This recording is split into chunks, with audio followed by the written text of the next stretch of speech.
మీ business ఏదైనా మీ ఊర్లో promotion చేయాలంటే అది సుమన్ టీవీతోనే సాధ్యం. ఇప్పుడే సంప్రదించండి.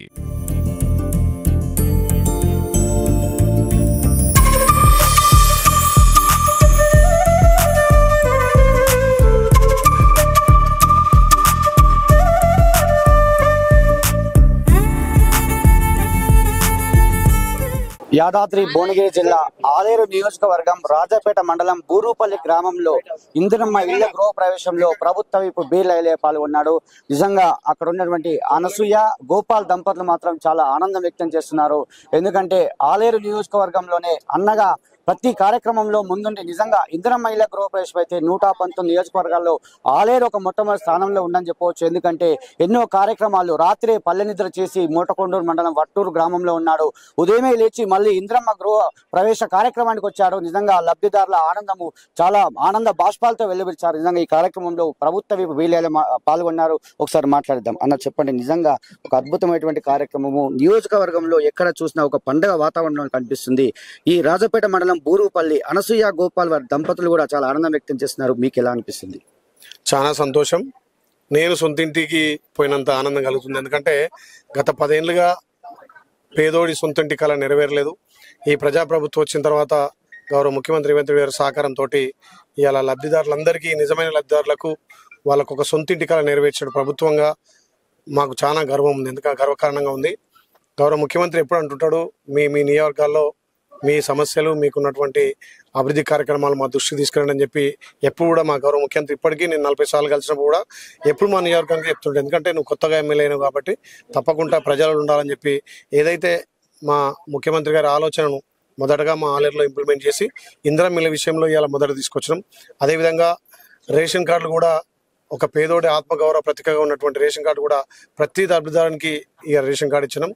ఈ ప్రభుత్వం ప్రజల సంక్షేమం ముఖ్యంగా, ఒకవైపు అభివృద్ధి, ఒకవైపు సంక్షేమం రెండు కళ్ళకి ముందు తీసుకుపోతుంది. కాబట్టి ఇంకా ఏదైతే నిరుపేదలు ఉన్నారో వాళ్ళకి అన్ని విధాల ప్రభుత్వం నుంచి సహాయ సహకారం, అంటే ప్రభుత్వ ధరకే సిమెంట్ కానీ, ప్రభుత్వ ధరకే సలాక్ కానీ, ఇసుక సప్లై కానీ, ఆ గృహప్రవేశాలకు ఏ అడ్డంకి లేకుండా వాళ్ళకి అన్ని విధాలు ఎప్పటికప్పుడు గౌరవ కలెక్టర్ తోటి కానీ, పీడీ తోటి మాట్లాడి వాళ్ళ సమస్యలు సాల్వ్ చేస్తున్నాం.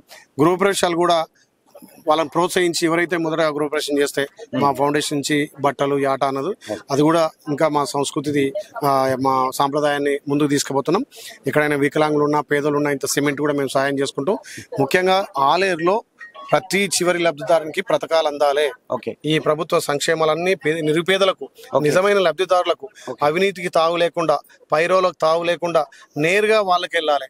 నిన్న చూడండి, గతంలో 2007లో కేసీఆర్ గొప్పగా చెప్పి దళితులను మొత్తం డిట్టేట ముంచి దళితుల్ని ముఖ్యమంత్రి చేస్తా, నాకు తెలంగాణ వస్తుందని చెప్పి 2007లో మా ఆలేరు నియోజకవర్గంలోని మోటకొండూరు మండలం వట్టూరు గ్రామంలో పల్లె నిద్ర చేసి అక్కడ దళితులందరినీ పిలిచి మంచి యాటం కోసుకొని మూలుగలు తిని మీ అందరికీ ఇల్లు డబుల్ బెడ్రూమ్ కట్టిస్తా, ఏమున్నాయి గతంలో ఇందిరమ్మ ఇల్లు ఇచ్చేవి, ఇందిరమ్మ ఇల్లు 70 ఇండ్లు, మాకు అధికారం ఇయ్యి డబుల్ బెడ్రూమ్ ఇస్తా, ఇంటికో బర్రెని ఇస్తా, వీళ్ళకి ఉద్యోగాలు ఇస్తా అని చెప్పి అక్కడ పల్లె నిద్ర చేసి, మరి ఆ దళితులు ఎస్టీ ఎస్సీ మైనార్టీ ఓట్లతోటి 2 సార్లు గద్దెనెక్కినటువంటి మాజీ ముఖ్యమంత్రి కేసీఆర్ తెలంగాణ సొత్తును దోసుకుడు తప్ప ఏ ఒక్క పేదోడికి సంక్షేమ పథకం అందియలే, డబుల్ బెడ్రూమ్ ఇవ్వలే, కనీసం రేషన్ కార్డు ఇవ్వలే, ఏ పథకం రాలే.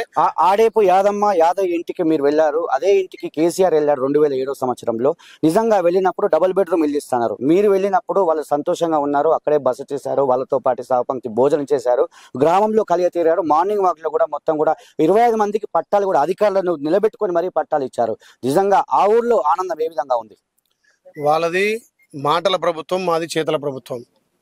ఆయన 10 ఏళ్ళు ముఖ్యమంత్రిగా ఉండి పల్లెనిద్ర చేసినటువంటి ఊరును మర్చిపోయిండు, ఆ ఇల్లును మర్చిపోయిండు, ముఖ్యంగా దళితులను కూడా పూర్తిగా మర్చిపోయిండు. మా ప్రభుత్వం మాట ఇవ్వకున్నా మేము ఆ గ్రామంలో నిన్న పల్లెనిద్ర చేసి 25 మంది లబ్ధిదారులకు వాళ్ళతోటి సహపంక్తి భోజనం చేసి పొద్దున మార్నింగ్ వాక్ ద్వారా 25 పత్రాలు ఇచ్చి అధికారులమే వాళ్ళ ఇండ్లకు పోయి స్వయంగా లబ్ధిదారు ఇంటికి పోయి వాళ్ళకి పత్రాలు ఇచ్చి ఇలా 7 నుంచి 9 ఇండ్లు ముగ్గు కూడా పోయడం జరిగింది. మిగతా 25 ఇండ్లు వారంలో మోస్తాం. బీర్లైలయ్య నీళ్ళైలయ్యగా మారాడు, నీళ్ళైలయ్య ఇప్పుడు ఇండ్లైలయ్యగా మారాడని చెప్పి చాలా మంది నియోజకవర్గం కాదు తెలంగాణ రాష్ట్ర వ్యాప్తంగా కూడా చాలా మంది ఇదే మాట వ్యక్తం చేస్తున్నారు. నిజంగా మీరు ఇండ్లైలయ్యగా మారారని చెప్పొచ్చా? నా బాధ్యత, ఎందుకంటే ప్రజలు నన్ను నమ్మి మా ప్రభుత్వాన్ని తీసుకొచ్చారు కాబట్టి, ప్రజాపాలన వచ్చింది కాబట్టి, ముఖ్యమంత్రి మా మంత్రుల సహకారంతో పోయిన సంవత్సరం ఆ వర్ణదేవుడు కరించకపోతే గంధమాల నింపుకొని గంధమాల ద్వారా 130 చెరువులు నింపినాం. నిన్న కూడా మా పెద్దలు అపర భగీరథులు ఇరిగేషన్ శాఖ మార్చి ఉత్తమ్ కుమార్ రెడ్డితో కూడా ఇరిగేషన్ మనతోటి సమావేశం ఏర్పాటు చేసి ఇవాళ ఆలేరుకు సంబంధించినటువంటి ఇంకా గొలుసుకట్టు కాలువలు కానీ మరమ్మతుల కోసం కానీ నవాబ్పేట గంధమల్ల ప్రాజెక్టుకు ఏది ల్యాండ్ అక్విజిషన్ పేమెంట్ కూడా వేయడం జరిగింది. అదేవిధంగా నవాబ్పేట కూడా 148 కోట్లతోటి సిల్ట్ తీసి దేవాదుల నుంచి నేరుగా నవాబ్పేటకు వచ్చి నవాబ్పేట నుంచి ఇలా వారం 10 రోజుల నుంచి గుండాల సస్యశ్యామలం అవుతున్నాయి. నాకు బాధ్యతగా పనిచేస్తా. ఇన్లైలైనా నీళ్ళైనా నేను ప్రజల మనిషిని. ప్రజలు అవకాశం ఇస్తేనే ఎమ్మెల్యే అయినా, వాళ్ళు ఓట్లేస్తే ఎమ్మెల్యే అయినా కదా. మరి వాళ్ళకి సేవ కూడా సేవ చేయాలి. ఎమ్మెల్యే పని శాశ్వతం కాదు, ప్రజల గుండెల్లో నిలవడం శాశ్వతం అనే ఉద్దేశంతో నిత్యం ప్రజలలో నిన్న ఎందుకు మేము పల్లెనిద్ర చేసినాం, పల్లెనిద్ర చేయడంతో పాటు అక్కడ జిల్లా యంత్రాంగం అంతా వచ్చింది.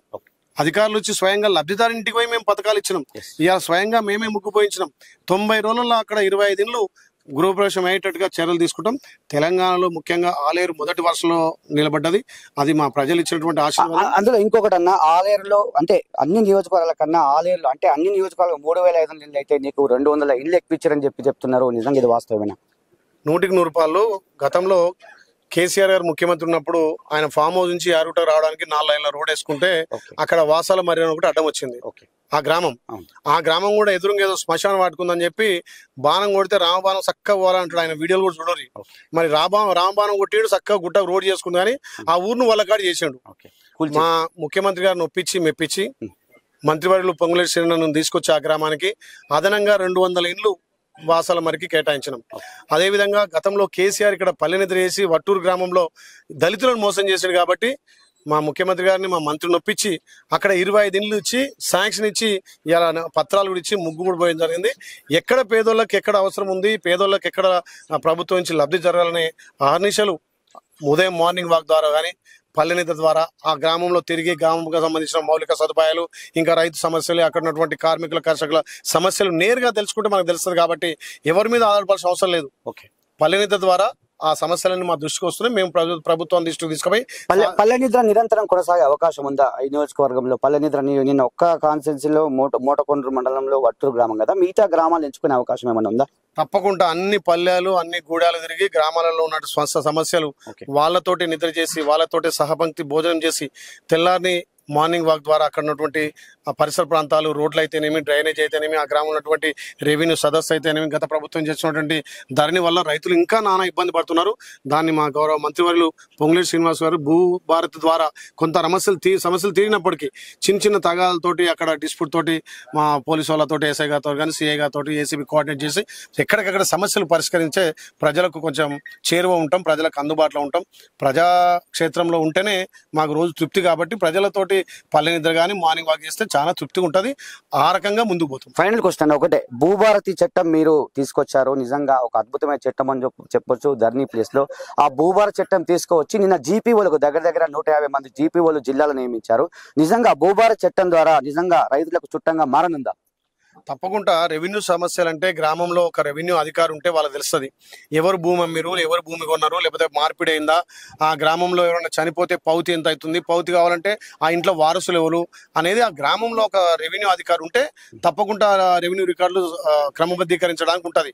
కానీ గ్రామంలో రెవెన్యూ పరంగా ఏం ట్రాన్సాక్షన్ అవుతున్నాయి, ఏముంది అని తెలుసుకోకుండా ఏదో ఆధారబాధార చేసి వాళ్ళు 2005లో తెచ్చినటువంటి ధరణి చట్టం, 2000 సంవత్సరం తెచ్చిన ధర చట్టం చాలా లోభూయిష్టంగా ఉంది. కాబట్టి మేము ఎలక్షన్ల ముందు మా గౌరవ ముఖ్యమంత్రి పిసిసి హోదాలో ఒక మాట ఇచ్చిండు, మీరు ప్రజాపాలన తీసుకురండి, ఈ ధరని బంగాళాఖాతంలో వేసి మీ రైతులకు చుట్టమైనటువంటి భూభారతి ఇస్తాను మాట ఇచ్చిండు. అదే విధంగా ప్రజలు మార్పు కోరుకురు, మమ్మల్ని ఆశీర్వదించారు, ప్రజాపాలన వచ్చింది.